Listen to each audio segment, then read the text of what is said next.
নিজের চোখে দেখা কিছুদিন আগে একটা জানাজা পড়িয়েছে, খোদার কসম করে বলছে 6:30 ইন্তেকাল করেছে। হসপিটালের বিল দেনেওয়ালা নাই, 4 সন্তান, অ্যাম্বুলেন্সে ঘরে ঘরে আসবে, 1000-1200 টাকার বিল দেনেওয়ালা নাই।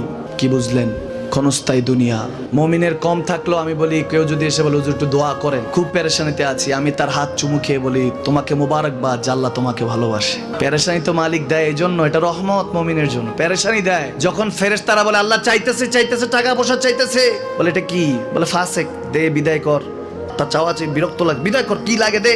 মুমিন যখন চাইতে থাকে আল্লাহ আমাকে কিছু লাগবে, যখন একটু করে চায় আমার মাটাকে সুস্থ করে দাও, বাবাটাকে আল্লাহ আমার স্ত্রীকে, আমার আমাকে একটু তৌফিক দাও, চাইতে থাকে মুমিন। আল্লাহ বলে যখন ফেরেশতারা দেখে মুমিন চাচ্ছে, দেরি করতে পারে না, তাড়াতাড়ি খাজানা নিয়ে দিতে নেবে, আল্লাহ বলে রাখোস না, এত তাড়াহুড়া কিসে? তার চাওয়ার মধ্যে তো প্রেম আছে, একটু চাইতে দেস না। থাকুক না মুমিন আর একটু পেরেশান, থাকুক না, থাকতে দেস না।